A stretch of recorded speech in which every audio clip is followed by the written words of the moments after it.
കുളിയൊക്കെയും കഴിഞ്ഞു ഫൈനാൻസിൽ പോകാൻ റെഡിയായി വന്നതായിരുന്നു ഡേവിഡ്. മിക്ക ദിവസവും ഈ സമയത്ത് ടേബിളിൽ ഭക്ഷണം റെഡിയാക്കി വെച്ചിട്ടുണ്ടാവും, അതാണ് പതിവ്. പക്ഷെ പതിവ് തെറ്റിച്ചുകൊണ്ട് ടേബിളിൽ ഒന്നും കാണാനിട്ടാണ് ഡേവിഡ് അടുക്കളയിലോട്ട് ചെല്ലുന്നത്. തൊമ്മിച്ചനെയും അന്നമ്മച്ചിയും പ്രതീക്ഷിച്ച് അടുക്കളയിലേക്ക് ചെന്ന ഡേവിഡ് അവിടെ നിൽക്കുന്ന നിലയെ കണ്ട് വായും പൊളിച്ച് നിന്നുപോയി. അവൻ്റെ മുണ്ടും ഷർട്ടും ഇട്ടാണ് പുള്ളിക്കാരിയുടെ അടുക്കള ഭരണം. അവൻ അവളുടെ പിന്നിലായി നിന്നുകൊണ്ട് അവളുടെ ദേഹത്ത് തട്ടാതെ കാതോരം ചെറുതായി ഒന്ന് ഊതി. കാല് വയ്യാത്തപ്പോൾ എന്തിനാ നീ ഇങ്ങോട്ട് വന്നത്? പോയി റെസ്റ്റ് എടുക്ക്. അവൻ്റെ സാമീപ്യം അവളിൽ വിറയലുണ്ടാക്കിയെങ്കിലും പുറത്ത് കാണിക്കാതെ അവൾ മറുപടി ഒന്നും പറയാതെ നിന്നു. വെണ്ണില, നിനക്ക് പറഞ്ഞത് കേട്ടില്ല എന്നുണ്ടോ? അവൻ്റെ സ്വരം ഇത്തവണ അല്പം കടുത്തിരുന്നു. കേട്ടു, എൻ്റെ ചെവി അടിച്ചു പോയിട്ടൊന്നുമില്ല. പിന്നെ എനിക്ക് റെസ്റ്റ് എടുക്കാനുള്ള അസുഖവുമില്ല. ഇയാളുടെ കാര്യം നോക്കിയാൽ മതി, എൻ്റെ കാര്യം നോക്കാനേ എനിക്കറിയാം. നിന്നെ താല്പര്യമില്ലാത്ത മട്ടി പറഞ്ഞു. നീ എന്തിനാ എൻ്റെ മുണ്ടും ഷർട്ടും ഇട്ടേക്കണേ? എനിക്ക് മാറിയെടുക്കാൻ വേറൊന്നുമില്ലായിരുന്നു, അതുകൊണ്ട് എടുത്തിട്ടു. ഓ അങ്ങനെ. അല്ല, തൊമ്മിച്ചായനും അന്നമ്മച്ചിയും എവിടെ? അവർ പുറം പണി ചെയ്യുക. ഡേവിയുടെ ചോദ്യം കേട്ടുന്നില്ല അവനെ ശ്രദ്ധിക്കാതെ പറഞ്ഞു. പുറം പണിയോ? അപ്പോൾ ഇവിടെ ഭക്ഷണം ആരുണ്ടാക്കും? ഞാൻ. നീയോ? എന്തേ, ഞാനുണ്ടാക്കിയാൽ താൻ കഴിക്കില്ലേ? കഴിക്കും. അല്ലെങ്കിലും കെട്ടികളുടെ കൈ കൊണ്ടുണ്ടാക്കിയ ഭക്ഷണം കഴിക്കാൻ ആരാഗ്രഹിക്കാത്തത്? ആഹാ, അങ്ങനെ ചുമ്മാ തനിക്ക് വെച്ച് വിളമ്പാനൊന്നും എന്നെ കിട്ടില്ല. എനിക്ക് കൃത്യമായ സാലറി കിട്ടണം. അതുകൊണ്ട് ഇന്ന് മുതൽ തനിക്കുള്ള ഭക്ഷണം ഞാനുണ്ടാക്കും. ഓഹോ, പുതിയ അടുക്കളക്കാരിയാണല്ലേ? ശരി, നിന്റെ കൈപ്പുണ്യം ഞാനൊന്ന് നോക്കട്ടെ, എന്നിട്ട് പറയാം ഈ അടുക്കളക്കാരി ഇവിടെ വേണോ വേണ്ടയോ എന്ന്. അവളുടെ കാതോരം ചെറുതായി മുത്തിക്കൊണ്ടവൻ പറഞ്ഞു. അവൻ്റെ ആ പ്രവൃത്തിയിൽ നില തറഞ്ഞു പോയിരുന്നു. വെണ്ണിലാവെ, പെട്ടെന്ന് ഭക്ഷണം എടുത്തു വെക്ക്, എനിക്ക് ഓഫീസിൽ പോവാനുള്ളതാ. അവളുടെ ആ നിൽപ്പ് കണ്ട ഡേവിഡ് ചുണ്ടിലൊളിപ്പിച്ച ചിരിയാലെ പറഞ്ഞു. ഇങ്ങനെ ധൃതി കൂട്ടാൻ കളക്ടർ ഓഫീസിലേക്കൊന്നുമല്ലല്ലോ പോകുന്നേ, ഫൈനാൻസിലേക്കല്ലേ. ഇത്തിരി വൈകിയാലും കുഴപ്പമില്ല. പാവങ്ങളുടെ കഴുത്തെടുക്കാൻ എന്തൊരാവേശ. അതും പറഞ്ഞ് അവൾ ഭക്ഷണം ഡൈനിങ് ടേബിളിൽ കൊണ്ടുവച്ചു. വെണ്ണിലാവിനെ അറിയാഞ്ഞിട്ടാ, ഞാൻ എല്ലാവരെയും പോലെ കഴുത്തെറുക്കുന്ന പലിശയൊന്നും ഈടാക്കാറില്ലെന്ന്. ബാങ്ക് റേറ്റ് എത്രയാണോ അതിനേക്കാൾ 1% കുറച്ചിട്ടാണ് ഞാൻ കൊടുക്കാറ്. പിന്നെ അടവ് തെറ്റിച്ച ഡേവിഡ് അങ്ങ് ചെകുത്താനായി മാറും. അതാണ് നിലക്കൊച്ച് ഇന്നലെ കണ്ടത്. ഡേവിഡ് നിലയൊന്ന് നോക്കിക്കൊണ്ട് പറഞ്ഞു. പുറത്ത് കാണിക്കുന്നില്ലെങ്കിലും അവൻ്റെ ഉള്ളിൽ അവളോടുള്ള പ്രണയം കര കവിഞ്ഞ് ഒഴുകുന്നുണ്ടായിരുന്നു. അവൾ കാണാതെ അവൻ അവളെ ഇടം കണ്ടിട്ട് നോക്കിക്കൊണ്ടിരുന്നു. അയ്യേ, ഇതെന്ത് കഞ്ഞിയാ? എന്തൊക്കെയോ പ്രതീക്ഷിച്ചു കൈ കഴുകി ഭക്ഷണം കഴിക്കാൻ വന്നിരുന്ന ഡേവിഡ് നില വിളമ്പുന്ന കഞ്ഞി നോക്കിക്കൊണ്ട് പറഞ്ഞു. കഞ്ഞിയാണ്. എന്തേ, ഇയാൾക്ക് കഞ്ഞി ഇറങ്ങില്ലേ? നില കൂസലില്ലാതെ പറഞ്ഞു. രാവിലെ ആരെങ്കിലും കഞ്ഞി കുടിക്കോ? എനിക്ക് വേണ്ട നിന്റെ കഞ്ഞിയൊന്നും. കൊണ്ടുപോയി നിന്റെ തന്തക്ക് കൊടുക്ക്. തന്നെ പോലെ ഒരു പഴങ്കഞ്ഞിക്ക് ഈ കഞ്ഞി തന്നെ ധാരാളം. അത് മുഴുവനും കഴിച്ചേക്കണം, ഇല്ലെങ്കിൽ എത്താൻ വിവരം അറിയും. നില അവിടെ കിടക്കുന്ന കത്തി കയ്യിൽ പിടിച്ചുകൊണ്ട് പറഞ്ഞു. വേറെ വഴിയില്ലാതെ ഡേവിഡ് കഞ്ഞി കുടിക്കാൻ തുടങ്ങി. കഞ്ഞി കുടിക്കുന്ന അവൻ്റെ മുഖഭാവം കണ്ട് അവൾക്ക് ചിരി വരുന്നുണ്ടായിരുന്നു. ഇതെന്താ? ഡേവിഡ് ചോദിച്ചു. കണ്ടിട്ട് മനസ്സിലായില്ലേ? ചമ്മന്തി, നില പറഞ്ഞു. ഓ, ചമ്മന്തി ആയിരുന്നു, എഴുതി വെക്കായിരുന്നു. പെട്ടെന്ന് കഴിച്ചിട്ടേ ബ്ലേഡ് മുതലാളി പോവാൻ നോക്ക്.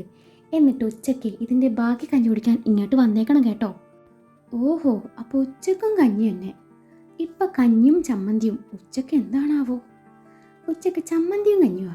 പുറമെ 2 ഐറ്റം എക്സ്ട്രാ കാണും, പപ്പടവും അച്ചാറും. ഓ ഗ്രേറ്റ്. രാത്രിയിലോ? രാത്രിയിൽ കഞ്ഞി വിത്ത് താളിച്ച മോര്. താളിച്ച മോരോ? അതെന്ത് കുന്തം? താളിച്ച മോര് അറിയില്ലേ? സോഷ്യൽ മീഡിയയിൽ ഇപ്പോൾ ട്രെൻഡിങ്ങില്ല. ചന്ദനമഴ സ്പെഷ്യൽ താളിച്ച മോര്. അമൃതയേക്കാൾ അടിപൊളിയായി ഞാൻ താളിച്ച മോരുണ്ടാക്കും. 3 നേരം കഞ്ഞി തന്ന് കിടത്താനേ ഞാനിവിടെ തളർവാദം പിടിച്ച് കിടപ്പിലല്ല. തൽക്കാലം ഇവിടെ ഒരു കഞ്ഞി സ്പെഷ്യലിസ്റ്റിൻ്റെ ആവശ്യമില്ല. ദയവ് ചെയ്ത് നീ അടുക്കളയിൽ കയറരുത്. ഭക്ഷണം അവരുണ്ടാക്കിക്കോളും. നിനക്ക് വേണേലേ ഞാൻ ഫ്രീ ആയി സാലറി തന്നേക്കാം, പോരെ? അങ്ങനെ ജോലി ചെയ്യാതെ സാലറി വാങ്ങാനേ എന്നെ കിട്ടില്ല. എനിക്ക് ജോലി വേണം. നിനക്ക് ജോലി വേണം അല്ലേ? ശരി, തന്നേക്കാം. വെണ്ണിലാവേ, ദിവസവും ഇച്ചായൻ്റെ ബോഡി മസാജ് ചെയ്ത് തന്നാൽ മതി.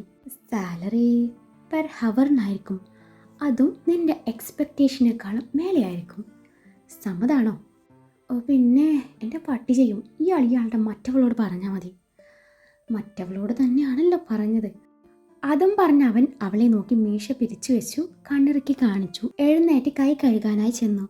വെണ്ണില, നിനക്ക് ആവശ്യമുള്ള സാധനങ്ങളൊക്കെയും ലിവിങ് ഏരിയയിലെ ഒരു കവറിൽ കിടപ്പുണ്ട്. ആ മുണ്ടും ഷർട്ടും മാറ്റി വേറെ എന്തെങ്കിലും എടുത്തിടാൻ നോക്ക്. പിന്നെ എൻ്റെ നമ്പർ ആ ഫോണിൽ സേവ് ചെയ്ത് വെച്ചിട്ടുണ്ട്. എന്താവശ്യം ഉണ്ടെങ്കിലും വിളിക്കണം. അതും പറഞ്ഞ് അവൻ നടക്കാനൊരുങ്ങി. അതെ, ഒരു പിൻവിളി കേട്ട് ഡേവിഡ് നിന്നു. എനിക്ക് നാളെ ക്ലാസ്സിൽ പോകണം. എൻ്റെ ബുക്സൊക്കെയും വീട്ടിലാണ്, അവൾ പിന്നിൽ നിന്നും വിളിച്ചു പറഞ്ഞു. ഞാൻ ഡ്രൈവറോട് പറഞ്ഞേക്കാം. നീ വീട്ടിൽ വിളിച്ച് പറഞ്ഞാൽ മതി. ഡ്രൈവർ എടുത്തിട്ട് വന്നോളും. അതും പറഞ്ഞവൻ നടന്നു നീങ്ങി. ഇതേ സമയം പാലമറ്റം തറവാട്ടിൽ. മമ്മി അറിഞ്ഞില്ലയോ? പൊന്നുമോൻ അന്യമതത്തിൽപ്പെട്ട ഒരുത്തിയെ കെട്ടി കൂടെ പൊറപ്പിച്ചിരിക്കുക. മിന്നുകെട്ടിന് പകരം താലികെട്ടാണ് നടന്നത്. ഒരു സത്യക്രിസ്ത്യാനിക്ക് ചേർന്ന പണിയാണത്. ടോണിച്ചായ, അയാൾ സത്യക്രിസ്ത്യാനിയാണെന്ന് ആര് പറഞ്ഞു? പള്ളിയുടെ ഭാഗത്ത് കാണാറില്ല. അല്ലെങ്കിലും തന്തയുടെ സ്വഭാവമല്ലേ മകനും കാണിക്കത്തുള്ളൂ. ആൽബി, നീ ആരെക്കുറിച്ചാണ് പറയുന്നതെന്ന് ഓർമ്മ വേണം. ഇതൊക്കെ കേട്ടു നിന്ന ലീന പൊട്ടിത്തെറിച്ചുകൊണ്ട് പറഞ്ഞു. മുൻ ഭർത്താവിനെയും മകനെയും പറഞ്ഞപ്പോൾ മമ്മിക്ക് പൊള്ളിയല്ലേ? അല്ലെങ്കിലും മമ്മിക്ക് ഞങ്ങളെക്കാളും പപ്പയെക്കാളും പ്രിയം അയാളെയും അയാളുടെ തെമ്മാടി മകനെയും ആണല്ലോ. ടോണി, വാക്കുകൾ സൂക്ഷിച്ചു ഉപയോഗിക്കണം. ലീനയുടെ കണ്ണ് നിറയാൻ തുടങ്ങി. അവൻ തെമ്മാടി ആയിട്ടുണ്ടെങ്കിൽ അതിന് കാരണക്കാർ ഈ വീട്ടിലുള്ളവർ തന്നെയാണ്. എൻ്റെ മകൻ എന്നെ ഇന്ന് അത്രയേറെ വെറുക്കുന്നുണ്ടെങ്കിൽ അതും ഇവിടത്തുകാരുടെ പ്രവൃത്തികൾ കൊണ്ട് തന്നെയാണ്. അതുകൊണ്ട് ഇവിടെ ആരും അവനെതിരെ ഒരു വാക്ക് പോലും മിണ്ടിപ്പോകരുത്. എല്ലാവരും കൂടി എൻ്റെ കുഞ്ഞിനെ ഇത്രയേറെ ദ്രോഹിച്ചില്ലേ? ഇനിയും നിങ്ങൾക്കൊന്നും മതിയായില്ലേ? അത്രയും പറഞ്ഞ ലീന നിറകണ്ണുകളോടെ അകത്തേക്ക് പോയി. ആ സമയത്താണ് പാപ്പച്ചൻ മുതലാളി, ലീനയുടെ അപ്പൻ, അങ്ങോട്ട് കയറി വരുന്നത്. നിങ്ങൾ എന്തിനാടാ പിള്ളേരെ അവളെ ഓരോന്ന് പറഞ്ഞ് വിഷമിപ്പിക്കുന്നത്? ഒരു ജന്മം അനുഭവിക്കേണ്ടത് മുഴുവൻ എൻ്റെ കൊച്ചു അനുഭവിച്ചു കഴിഞ്ഞു. നിങ്ങളും കൂടി ഇങ്ങനെ ആയാൽ അവൾക്ക് പിന്നെ ആരാ ഉള്ളത്? മമ്മിയെ ഈ അവസ്ഥയിലാക്കിയത് വല്യപ്പച്ചൻ തന്നെയാണ്, അത് മറക്കണ്ട. അത് കേട്ടതും പാപ്പച്ചൻ്റെ ശിരസ് താണു. ഞങ്ങൾ മമ്മിയെ എത്ര സ്നേഹിച്ചാലും മമ്മിക്ക് പ്രിയം അയാളെയാ, മമ്മിയുടെ പൊന്നാര മോനെ. അല്ല, പാപ്പച്ചായനും ഡേവിഡ് ജോൺ കുരിശിങ്കലിനോട് സ്നേഹം തോന്നി തുടങ്ങിയോ? ബിസിനസ്സിൽ വല്യപ്പച്ചൻ്റെ ഏറ്റവും വലിയ എതിരാളി അങ്ങേരായിരുന്നല്ലോ. ഇപ്പം എന്ത് പറ്റി? ടോണി, നിങ്ങൾ എന്നെ ചോദ്യം ചെയ്യാനൊന്നും വളർന്നിട്ടില്ല. രണ്ടാളും ചെല്ല്. അതും പറഞ്ഞ പാപ്പച്ചൻ അകത്തേക്ക് നടന്നു. ടോണിയും ആൽബിയും പുറത്തേക്കും. മമ്മി കരയുവാണോ? തൻ്റെ മകനെ ഓർത്ത് കണ്ണുനീർ പൊഴിക്കുന്ന ലീനയുടെ അരികിലേക്ക് ഇളയ മകളായ അലീന വന്നുകൊണ്ട് ചോദിച്ചു. മമ്മി ഇങ്ങനെ കരയല്ലേ? മമ്മിക്ക് ആ പെങ്കൊച്ചിനെ കാണണോ? എനിക്ക് ആ കൊച്ചിനെ അറിയാം മമ്മി. എൻ്റെ കോളേജിലാണ് പഠിക്കുന്നത്. BDS 4ാം വർഷം. ഒരു പാവപ്പെട്ട കുടുംബത്തിലെയാ. സുന്ദരി കൊച്ചാ. നാളെ ക്ലാസ് ഉള്ളതാ. ഞാൻ ആ കുട്ടിയെ ഒന്ന് കണ്ട് സംസാരിക്കട്ടെ. എന്നിട്ട് നമുക്ക് ഒരുമിച്ച് ആ കൊച്ചിനെ പോയി കാണാന്നേ. മമ്മി വിഷമിക്കാതിരിക്ക്. വേണ്ട, അവനറിഞ്ഞാൽ ഇഷ്ടാവില്ല. ഓ പിന്നെ, അങ്ങേരോട് പോയി പണി നോക്കാൻ പറ. അങ്ങേരുടെ വെളിച്ചിലൊന്നും എൻ്റെ അടുത്ത് ചിലവാകത്തില്ല. മമ്മിക്കറിയോ, ഞാൻ ഇടയ്ക്കിടെ പുള്ളിക്കാരനെ കാണാറുണ്ട്, സംസാരിക്കാറുണ്ട്, അങ്ങേരുടെ വണ്ടി കയറി കുത്തിരിക്കാറുണ്ട്. കുറേ ചീത്ത വിളിക്കും, എങ്കിലും ഞാൻ മൈൻഡ് ചെയ്യാറില്ല. എൻ്റെ ഇച്ഛായന്മാരോടുള്ള ദേഷ്യമൊന്നും എന്നോടില്ലെന്ന്. പറ്റിയ ഇന്ന് എന്നെ ആ വീട്ടിൽ ചെല്ലണം. ആ കൊച്ചിനെ ഒന്ന് കാണണം. അതും പറഞ്ഞ അലീന അവിടെ നിന്ന് എഴുന്നേറ്റ് നടന്നു. ഡേവിഡ് പോയി കഴിഞ്ഞതും നില ഡ്രസ്സൊക്കെ മാറി മുറ്റത്തെ ഗാർഡനിൽ വന്നിരുന്നു. വീട്ടിലേക്ക് വിളിച്ച് അച്ഛനോടും അമ്മയോടും സംസാരിച്ചപ്പോൾ അവൾക്ക് ചെറിയൊരു ആശ്വാസം തോന്നി. ഒപ്പം ചേച്ചിയുടെ കല്യാണവും ഒരു കുഴപ്പം കൂടാതെ നടന്നു എന്ന് കേട്ടപ്പോൾ പറഞ്ഞറിയിക്കാൻ പറ്റാത്ത സന്തോഷവും തോന്നി. അതുകൊണ്ട് തന്നെയാണ് ഉത്സാഹത്തോടെ മുറ്റത്ത് ചെടി നനയ്ക്കാൻ തുടങ്ങിയത്. ഗാർഡനിങ് അവൾക്ക് ഒരുപാട് ഇഷ്ടമായിരുന്നു. അപ്പോഴാണ് എന്നുള്ളൊരു ശബ്ദം കേൾക്കുന്നത്. ഗേറ്റിൻ്റെ ഭാഗത്ത് പോയി നോക്കിയതും ഗേറ്റിന് വെളിയിൽ നിൽക്കുന്ന ഒരു പെണ്ണിനെ കണ്ട് നില കാര്യം തിരക്കി. ആരാ? ഞാൻ അലീന. നിഖിൽ മഹേശ്വറിൻ്റെ കാമുകി അലീനയാണോ അതോ അമ്പാടിയുടെ ഭാര്യ അലീനയാണോ? രണ്ടുമല്ല, പാലമറ്റത്തെ പാപ്പച്ചൻ്റെ കൊച്ചുമോൾ അലീനയാ. നിലയുടെ ചോദ്യം കേട്ട് അലീന പറഞ്ഞു. ആണോ? എന്നാ എനിക്ക് ഈ പാലമറ്റവും അറിയില്ല, ഈ പാപ്പച്ചനെ അറിയില്ല, പിന്നെ എങ്ങനെ ഈ അലീനെ അറിയും? നില കൈ മലർത്തിക്കൊണ്ട് പറഞ്ഞു. എന്നാ എനിക്കറിയാം, അലീന പറഞ്ഞു. എന്ത്? ഇയാൾ ഡേവിച്ചായൻ്റെ ബണവാട്ടിയാണെന്ന്. ആ ഗേറ്റ് ഒന്ന് തുറക്കോ, ഞാനൊന്ന് അകത്തോട്ട് വന്നോട്ടെ. അലീന ആ പറഞ്ഞത് കേട്ടതും നില ഗേറ്റ് തുറക്കേണ്ട താമസം അവൾ അകത്തേക്ക് നുഴഞ്ഞു കയറിയിരുന്നു. ഈ അലീന ഇവിടുത്തെ ആരാ? നില വീണ്ടും ചോദിച്ചു. ഈ അലീനയല്ല, പി അലീന, അലീന പി ജേക്കബ്. ഓ ആയിക്കോട്ടെ, എന്നാൽ ഈ പി അലീന ഇവിടുത്തെ ആരായിട്ട് വരും? നാത്തൂൻ. ആരുടെ നാത്തൂൻ? ചേച്ചിയുടെ നാത്തൂൻ. ഞാൻ ഡേവിച്ചായൻ്റെ ഒരേ ഒരു അനിയത്തിയാ. ഓ, അപ്പോൾ കാട്ടുമാക്കാൻ്റെ പെങ്ങളാണ്. പക്ഷെ എവിടെയും അയാളുടെ ഒരു ചായ കാച്ചലോ പാല് കാച്ചലോ ഒന്നും കാണുന്നില്ലല്ലോ. നില മനസ്സിൽ പറഞ്ഞു. ചേച്ചി, അലീന വിരൽ ഞൊടിച്ചുകൊണ്ട് വിളിച്ചു. എന്തു പറ്റി ചേച്ചി? ഒന്നുമില്ല. ചേച്ചി, നമുക്കൊരു സെൽഫി എടുത്താലോ? അതിന് ഞാൻ സിനിമ നടിയൊന്നും അല്ലല്ലോ. ഈ ചേച്ചിയുടെ ഒരു തമാശ. നമ്മളൊരു ടീമാണ് കേട്ടോ. ഇത് മമ്മിക്ക് കാണിക്കാനാണ് എൻ്റെ ചേച്ചിയെ. ആരുടെ മമ്മിക്ക്? എൻ്റെയും ഇച്ചായൻ്റെയും. പ്ലീസ് ചേച്ചി, മമ്മിക്ക് ചേച്ചിയെ കാണാൻ നല്ല ആഗ്രഹമുണ്ട്. നില എന്തെങ്കിലും പറയുന്നതിന് മുന്നേ അലീന ഫോട്ടോ എടുത്ത് കഴിഞ്ഞിരുന്നു. അലീന വരൂ, നമുക്ക് അകത്തിരുന്ന് സംസാരിക്കാം. ഈശോയെ, വേണ്ട ചേച്ചി. ഇച്ചായം കണ്ട എന്നെ വെട്ടി നുറുക്കും. ഈ ഗേറ്റിനുള്ളിലേക്ക് പോലും ഞങ്ങൾക്ക് പ്രവേശനമില്ല. ഇതിപ്പോൾ ഇച്ചായൻ്റെ കെട്ട് കഴിഞ്ഞു എന്ന് കേട്ടപ്പോൾ മരുമോളെ കാണാഞ്ഞിട്ട് മമ്മിക്ക് ഇരിക്ക പൊറുതിയില്ല. അതുകൊണ്ട് ഞാൻ ഇറങ്ങിയെന്നേ ഉള്ളൂ. സുന്ദരിയാട്ടോ ചേച്ചി, എനിക്കിഷ്ടമായി, മമ്മിക്കും ഇഷ്ടാവും. അതെന്തിനാ തൻ്റെ ഇച്ചായൻ വഴക്കു പറയുന്നേ? അത് വലിയൊരു കഥയാ ചേച്ചി. ഇച്ചായന് മമ്മിയെ കണ്ണെടുത്താൽ കണ്ടൂടാ. പക്ഷെ എൻ്റെ മമ്മി പാവാ. ഡെവിച്ചായൻ്റെ അപ്പച്ചനെ ചതിച്ചു, പിഞ്ചു കുഞ്ഞായ ഇച്ചായനെ കളഞ്ഞു മറ്റൊരുത്തൻ്റെ കൂടെ പോയെന്നും പറഞ്ഞു പിണങ്ങി കഴിയുക. മമ്മിക്ക് പറയാനുള്ളത് കേൾക്കാൻ പോലും ഇച്ചായൻ കൂട്ടാക്കുന്നില്ല. ഞങ്ങൾ ആരെയും ഇച്ചായൻ ഇഷ്ടമല്ലെന്ന്. ഓ, അത് ശരി. അപ്പം സ്റ്റെപ്പ് നാത്തൂനാണല്ലേ? അങ്ങനൊന്നും അല്ല. രണ്ടപ്പൻ്റെ മക്കളാണേലും ഞങ്ങൾ ഒരു അമ്മയുടെ വയറ്റിലാണ് പിറന്നത്. എനിക്ക് ടോണിച്ചായനേക്കാളും ആൽബിച്ചായനേക്കാളും ഇഷ്ടം ഡേവിച്ചായനോടാ. ഞാൻ ചുമ്മാ പറഞ്ഞതാടോ, ഇങ്ങനെ പെണങ്ങല്ലേ. പക്ഷെ എനിക്ക് നിൻ്റെ ഇച്ചായനെ ഒട്ടും ഇഷ്ടമല്ല. തെമ്മാടി, കള്ളുകുടിയൻ, കാട്ടുമാക്കാൻ. എൻ്റെ ഇഷ്ടം നോക്കാതെ കെട്ടിക്കൊണ്ടു വന്നതാ. അയ്യോ, അങ്ങനെയൊന്നും പറയല്ലേ ചേച്ചി. എല്ലാവരും കൂടി ആ പാവത്തിനെ അങ്ങനെ ആക്കി തീർത്തതാ. എല്ലാവരും കൂടി ആ പാവത്തിൻ്റെ പെറ്റമ്മയുടെ സ്നേഹം നിഷേധിച്ചു. പിന്നീട് ഇച്ചായൻ്റെ അപ്പച്ചൻ്റെ അമ്മച്ചി ത്രേസ്യാമ്മയാ ഇച്ചായനെ വളർത്തിയേ. എൻ്റെ മമ്മി അറിഞ്ഞുകൊണ്ട് ഇച്ചായനെ ഉപേക്ഷിച്ചതല്ല. അതിന് പിന്നിൽ ഒരുപാട് കഥയുണ്ട്. അതൊക്കെ ഇനി ഒരിക്കൽ പറയാം. ചേച്ചി എൻ്റെ ഇച്ചായനെ വെറുക്കല്ലേ. പുറമെ കാണുന്ന പോലെയൊന്നല്ല, ആളൊരു ശുദ്ധനാ. എന്നാൽ ഞാൻ പോട്ടെ ചേച്ചി. മമ്മിക്ക് ചേച്ചിയെ കാണാൻ നല്ല ആഗ്രഹമുണ്ട്. ഞാൻ ചേച്ചിയുടെ കോളേജിൽ തന്നെയാണ് പഠിക്കുന്നത്, 2nd ഇയർ. ഞാൻ ചേച്ചിയെ കണ്ടിട്ടുണ്ട്. എന്നാൽ ഞാൻ പോട്ടെ. അതും പറഞ്ഞ് അലീന പോവാൻ നേരാണ് ഡേവിഡിൻ്റെ വണ്ടി അകത്തേക്ക് വരുന്നത്. ഡേവിഡ് അലീനയെ ശരിക്കും കണ്ടിരുന്നു. ഡേവിഡ് വലിഞ്ഞു മുറുകിയ മുഖവുമായി അവരുടെ അരികിലേക്ക് നടന്നു. അവനെ കണ്ടത് അലീന നിലയുടെ പിന്നിൽ ഒളിച്ചു. നിന്നോട് ആരാടി ഇതിനകത്ത് കയറാൻ പറഞ്ഞത്? ഡേവിഡ് നിലയുടെ മുന്നിൽ നിന്നുകൊണ്ട് ചോദിച്ചു. ആരും പറഞ്ഞില്ല, ഞാൻ തന്നെ കയറിയതാ, അലീന നേരിയ സ്വരത്തിൽ പറഞ്ഞു. ഓ, പാപ്പച്ച മുതലാളി രഹസ്യം ചോർത്താൻ കൊച്ചുമോളെ പറഞ്ഞു വിട്ടതായിരിക്കും. എന്നെ ആരും പറഞ്ഞു വിട്ടതല്ല, ഞാൻ ചേച്ചിയെ കാണാൻ വന്നതാ, അലീന പതിയെ പറഞ്ഞു. ചേച്ചിയോ? ഏത് ചേച്ചി? ദേ നിൽക്കുന്ന എൻ്റെ നാത്തൂൻ ചേച്ചിയെ. ഇവിടെ ആരുടെ ചേച്ചിയുമില്ല ചേട്ടത്തിയുമില്ല. ഇവളെൻ്റേത് മാത്രം, എൻ്റേത് മാത്രം. ഈ ഡേവിഡിനെ സ്നേഹിക്കാൻ ഇന്നവരാരും ഇല്ലായിരുന്നു. അതുകൊണ്ട് ഇനി ഇവളുടെ അരികിലേക്ക് സ്നേഹവും ബന്ധവും പറഞ്ഞ് ആരും വരണമെന്നില്ല. നിനക്ക് പോവാം. ഇനി ഈ ഭാഗത്ത് നിന്നെ കണ്ടുപോകരുത്. പോയിക്കോ. നിലയെ ചേർത്ത് പിടിച്ചുകൊണ്ട് ഡേവിഡ് അലീനയോടെന്ന പോലെ പറഞ്ഞു. ഡേവിഡിൻ്റെ ആ പ്രവൃത്തി നിലയ്ക്ക് അരോചകമായി തോന്നിയെങ്കിലും ആ നിമിഷം നില ഒന്നും മിണ്ടിയില്ല. തൻ്റെ മുന്നിൽ നിൽക്കുന്ന ഡേവിഡ് ജോൺ കുരിശിങ്കലിനെ പറ്റി തനിക്ക് ഇനിയും ഒരുപാട് അറിയാനുണ്ട്. എല്ലാം അറിയണം. അതിന് തൻ്റെ ശത്രുവിൻ്റെ ശത്രുവായ ഇവളെ മിത്രമാക്കണം. നില മനസ്സിൽ ചിന്തിക്കുകയായിരുന്നു. പോവാനല്ലേ പറഞ്ഞേ? ഇതൊക്കെ കേട്ട് ഒന്നും മിണ്ടാതെ നിൽക്കുന്ന അലീനയെ നോക്കി ഡേവിഡ് വീണ്ടും പറഞ്ഞു. അത് കണ്ടതും അലീന മുഖം കോട്ടിക്കൊണ്ട് നടന്നു നീങ്ങി. ഗേറ്റിൻ്റെ അവിടെ എത്തിയതും അലീന ഉറക്കെ വിളിച്ചു പറഞ്ഞു. ഡോ കാട്ടുമാക്കാനെ, ഞാൻ ഇനിയും വരും. ചേച്ചിയെ കാണുകയും ചെയ്യും. താൻ എന്താന്ന് വെച്ചാൽ ചെയ്യേ. ഡി നിന്നെ ഞാൻ. നിലയിൽ നിന്നുള്ള പിടിവിട്ട് ഡേവിഡ് അലീനയ്ക്ക് പിന്നാലെ ഓടി. കർത്താവെ, പണി പാളിയോ?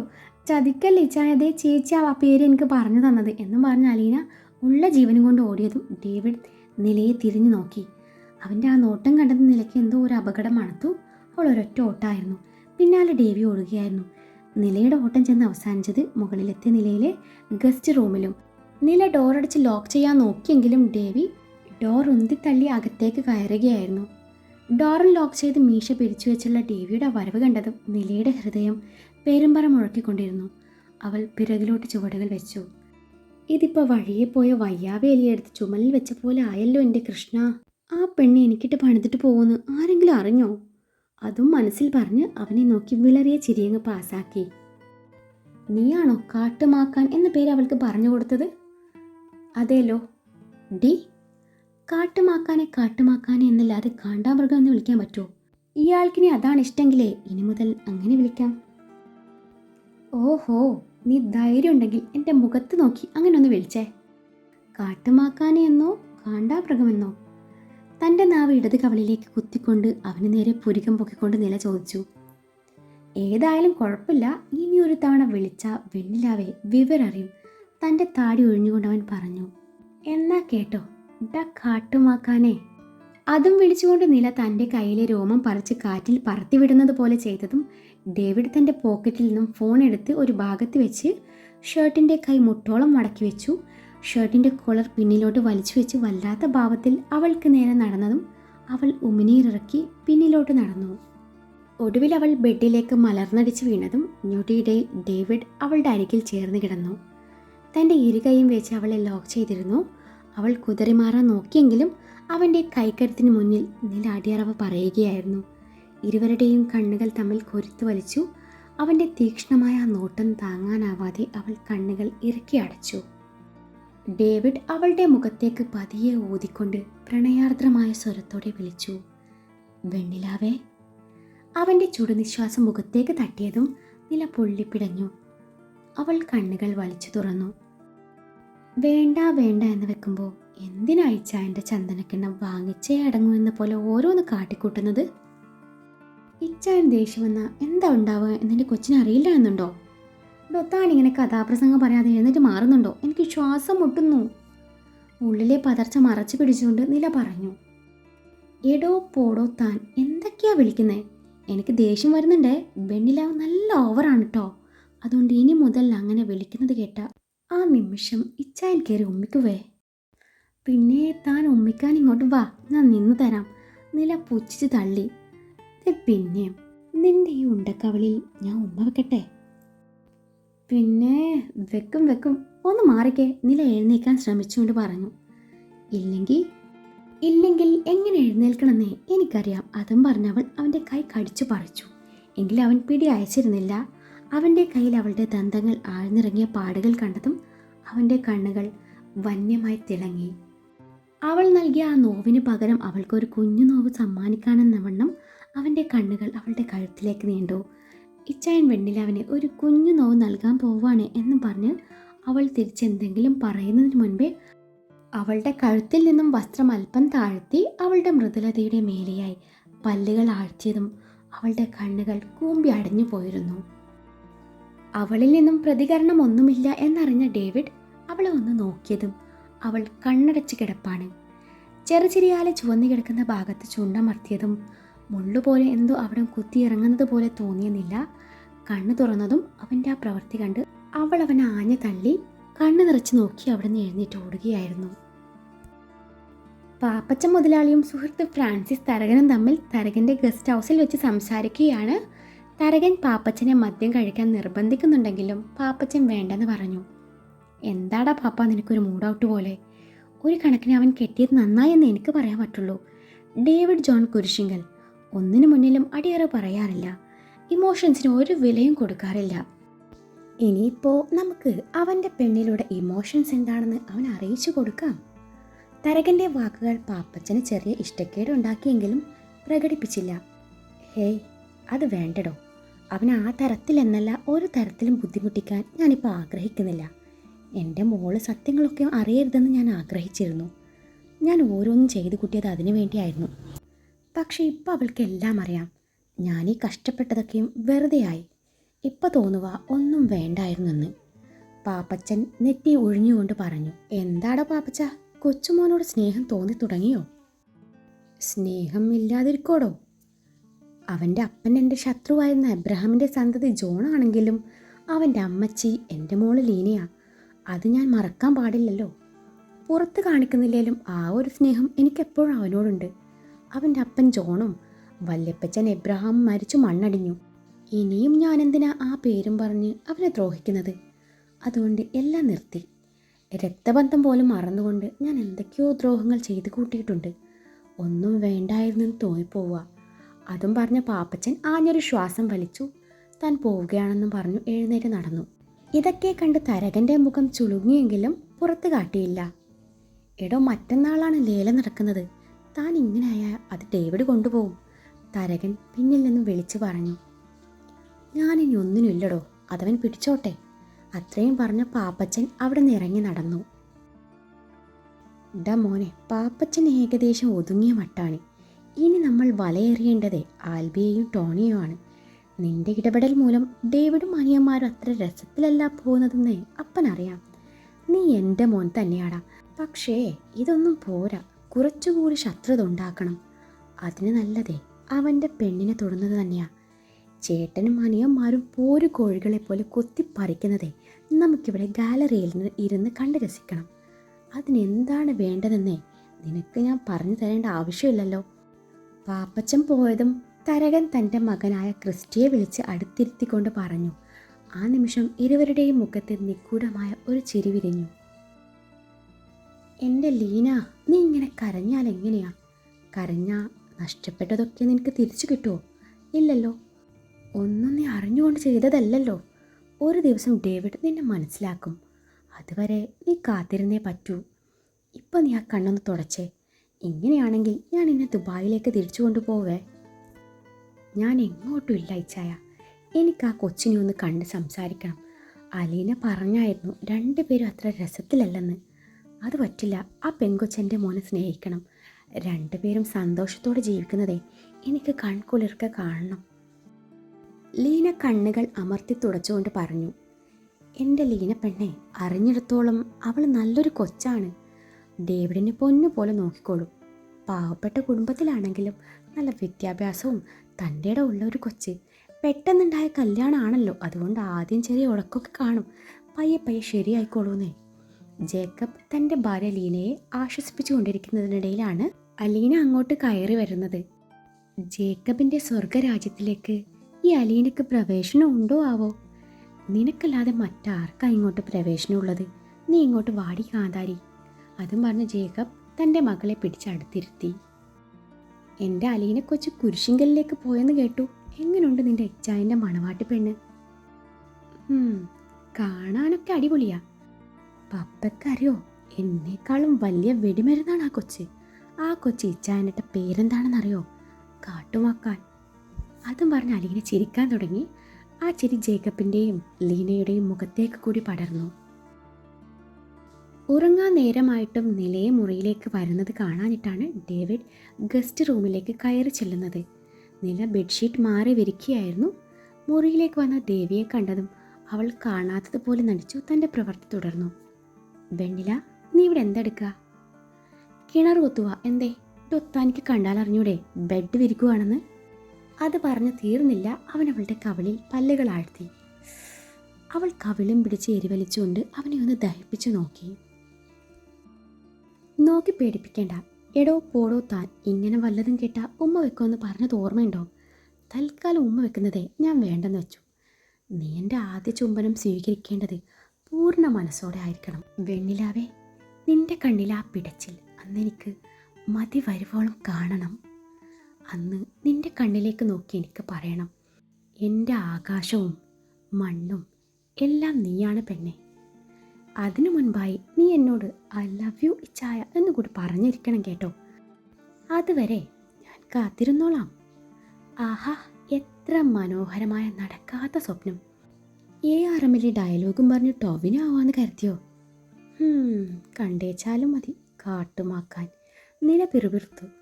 കാട്ടുമാക്കാൻ നിന്റെ തന്ത. ദേ, എൻ്റെ അച്ഛനെ പറഞ്ഞാലുണ്ടല്ലോ എൻ്റെ വിധം മാറൂട്ടോ. അവന് നേരെ വിരൽ ഉയർത്തിക്കൊണ്ട് നില പറഞ്ഞു. ഡി, വിരൽ ചൂണ്ടി സംസാരിക്കുമെന്ന് പറഞ്ഞിട്ടില്ലേ എന്ന് പറഞ്ഞ് അവനവളുടെ വിരലിൽ പിടുത്തമിട്ടു. വിട്ടാൻ, എനിക്ക് വേദനിക്കുന്നു. അത് കേട്ടതും ഡേവിഡ് വിരലിൽ നിന്നുള്ള പിടിവിട്ടു. എനിക്ക് അത്യാവശ്യം സൗന്ദര്യമൊക്കെ ഉണ്ടെന്ന് എനിക്കറിയാം. ചില പ്രത്യേക ആംഗിളിൽ നിന്ന് നോക്കിയാൽ ടോവിനാണെന്ന് പലരും പറയാറുണ്ട്. പറയും. പാവങ്ങളുടെ ടോവിനായിരിക്കും. അങ്ങനെ പറയാൻ പറ്റില്ലല്ലോ. ഇയാൾ വലിയ പണക്കാരനല്ലേ. വേദനിക്കുന്ന കോടീശ്വരൻ. തൽക്കാലം ടൊവിനോ ഒന്ന് ഇവിടെ നിന്ന് പോയി തന്നാട്ടെ, എനിക്ക് ഉറങ്ങണം. ഇല്ലെങ്കിൽ ഒന്ന് പോയി കിടന്നുറങ്ങാൻ നോക്ക് മനുഷ്യ, എനിക്ക് ഉറങ്ങണം. എനിക്ക് നാളെ ക്ലാസ്സിൽ പോകാനുള്ളതാ. വെണ്ണിലാവേ, നീ എവിടെയാണ് കിടക്കുന്നത്? ഇന്ന് മാത്രമല്ല എന്നും. എങ്കിൽ ഞാനും എവിടെയാ എന്നും പറഞ്ഞ് ഡേവിഡ് ബെഡിൻ്റെ ഒരു വശത്ത് കിടന്നു. ഇയാളൊന്ന് പോകുന്നുണ്ടോ? എനിക്ക് ഉറക്കം വരുന്നു. എങ്കിൽ വാന്നേ, ഇച്ചായനെ ഉറക്കി തരാലോ. അതും പറഞ്ഞ് ഡേവി അവളുടെ കയ്യിൽ പിടിച്ച് തൻ്റെ ദേഹത്തേക്ക് വലിച്ചിട്ടതും അവൾ ബാലൻസ് കിട്ടാതെ അവൻ്റെ ദേഹത്തേക്ക് വീഴുകയായിരുന്നു. തൻ്റെ മേലെ വീണ അവളെയും കൊണ്ട് അവനൊന്ന് മറിഞ്ഞു. തൻ്റെ മേലെ അമർന്നിരിക്കുന്ന ഡേവിയുടെ കാന്തിക ശക്തിയുള്ള കണ്ണുകൾക്ക് മുന്നിൽ നില പതറി തുടങ്ങി. ഇരുവരുടെയും നോട്ടങ്ങൾ തമ്മിൽ കുരുത്ത് വലിച്ചു. അവൻ്റെ വിരലുകൾ അവളുടെ നെറ്റിയിൽ നിന്നും മൂക്കിലൂടെ ഒഴുകി അതരത്തിലെത്തി നിന്നു. അവൻ തൻ്റെ പെരുവിരലും ചൂണ്ടുവിരലും കൊണ്ട് അവളുടെ അതരങ്ങളെ ഞെരിച്ചുടച്ചു. ഇതെന്നെ വല്ലാതെ കൊതിപ്പിക്കുകയാണല്ലോ വെണ്ണിലാവേ. അവളുടെ കണ്ണിലേക്ക് നോക്കിക്കൊണ്ട് അവനത് പറഞ്ഞതും നില സർവ്വശക്തിയൊടുത്ത് അവനെ തള്ളി മാറ്റി ബെഡിൽ നിന്ന് എഴുന്നേറ്റ് അവൻ ദഹിപ്പിച്ച് നോക്കിക്കൊണ്ട് മുറിവിട്ടിറങ്ങാൻ നേരാണ് കറണ്ട് പോകുന്നത്. അയ്യോ അമ്മേ, ഇരുട്ട്. നില എങ്ങനെയോ തപ്പിത്തടഞ്ഞുകൊണ്ട് ബെഡിനരികിലെത്തി. അതെ, നിങ്ങൾ എവിടെയാ? ഞാനിവിടെ ബെഡിൽ. ഇവിടെ ഇൻവെർട്ടർ ഒന്നുമില്ലേ? ചെറിയൊരു കംപ്ലൈൻറ്റ്, നാളെ ശരിയാക്കാം, ഡേവി പറഞ്ഞു. ആ പാട്ടയെ കൊണ്ടുപോയി അങ്ങ് തോട്ടിലെറിഞ്ഞൂടെ? എന്നിട്ടൊരെണ്ണം പുതിയത് വാങ്ങിക്ക്. പൂത്ത കാശുണ്ടല്ലോ. എനിക്ക് ഇരുട്ട് പേടിയാണെന്ന്. ആ തലേണയുടെ അടിയിലെ ഫോണുണ്ട്, അതിലെ ഫ്ലാഷ് ലൈറ്റ് ഒന്ന് ഓൺ ചെയ്യാൻ പറ്റുമോ? ഇല്ല, പറ്റില്ല. പറ്റില്ലെന്നോ? എടോ, എനിക്ക് ഇരുട്ട് പേടിയാണെന്ന്. എനിക്ക് ഇരുട്ടിനെ ഭയങ്കര ഇഷ്ടമാണ്. ഇരുട്ടിനെ പ്രണയിക്കുന്ന ചെകുത്താനാണ് ഞാൻ. എന്നിലെ ഏക വെളിച്ചം അത് നീ മാത്രമാണ്, നീ മാത്രം. എന്നിലെ ചെകുത്താനെ പിടിച്ചുകെട്ടി അവിടം പ്രകാശം പരത്താമെന്ന മാലാഖയാണ് നീ. ചെകുത്താൻ്റെ മാത്രം മാലാഖ, ഡേവിഡിൻ്റെ മാത്രം വെണ്ണിലാവ്. ഒന്ന് നിർത്തുന്നുണ്ടോ? ഇരുട്ടത്ത് സാഹിത്യം കേട്ടാ എനിക്ക് അപ്പം ഛർദ്ദിക്കാൻ വരും. പ്ലീസ് ആ ഫോണൊന്ന് എടുക്കുമോ? നില അപേക്ഷ രൂപേണ പറഞ്ഞതും ഡേവിഡ് അവളുടെ ഫോണെടുത്ത് ഫ്ലാഷ് ലൈറ്റ് ഓൺ ചെയ്തതും നില നേരിയ ആശ്വാസത്തോടെ ബെഡിൻ്റെ അരികെ വന്നിരുന്നു. പയ്യെ പയ്യെ അവൾ അവൻ്റെ അരികിലേക്ക് നീങ്ങിയിരുന്നു. അവളുടെ ആ പ്രവൃത്തിയും മുഖത്തെ ഭയവും വെപ്രാളവും കണ്ട് അവന് ചിരി വരുന്നുണ്ടായിരുന്നു. ഇനി എപ്പോഴാണ് കറണ്ട് വരിക? കറണ്ടിനോട് തന്നെ ചോദിച്ചു നോക്ക്, ചിലപ്പോൾ പറയായിരിക്കും. ഡേവിയുടെ ആ പറച്ചിൽ കേട്ടതും അവൾ അവനെ കൂർപ്പിച്ചു നോക്കി. വിൻഡോയിലൂടെ തെളിഞ്ഞു കണ്ട മിന്നലിൻ്റെ വെളിച്ചം കണ്ട് അവൻ വിൻഡോ ഗ്ലാസ് നീക്കിയതും നല്ല തണുത്ത കാറ്റ് മുറിയിലേക്ക് ഒഴുകിയെത്തി. ഞാൻ തുമ്പിച്ചായനോടെ ആ ജനറേറ്റർ ഓൺ ചെയ്യാൻ പറഞ്ഞിട്ട് വരാമെന്നും പറഞ്ഞ് ഡേവിഡ് നടക്കാൻ ഒരുങ്ങിയതും അവൻ്റെ കയ്യിൽ അവളുടെ പിടുത്തം വീണു. എനിക്ക് ഒറ്റയ്ക്ക് നിൽക്കാൻ പേടിയാ, എന്നെ കൂടി കൊണ്ടുപോ. മുഖം വീർപ്പിച്ച് പറയുന്നവളെ കണ്ടപ്പോൾ തോന്നിയത് മറ്റൊന്നുമല്ലായിരുന്നു. ഇന്നലെ തന്നെ വിറപ്പിച്ച പെണ്ണ് തന്നെയാണോ ഇതെന്ന് അവൻ ചിന്തിച്ചു പോയി. പെട്ടെന്നാണ് ശക്തമായ മിന്നേരോടുകൂടി കനത്ത ഇടി മുഴങ്ങുന്നത്. ഡേവിഡ് ഇടിവെട്ടുന്ന ശബ്ദം മാത്രമേ കേട്ടിരുന്നുള്ളൂ. പിന്നെ കാണുന്നത് തൻ്റെ നെഞ്ചോരം ചേർന്ന് പേടിച്ച് വിറക്കുന്ന പെണ്ണിനെയാണ്. ഒന്നുകൂടി ഇടിമുഴക്കം കേട്ടതും അവൾ അവനെ ഇറുകെ പുണർന്നു. ഇടിയും മിന്നലും ശക്തി പ്രാപിച്ചു, ഒപ്പം കോരിച്ചൊരിയുന്ന മഴയും.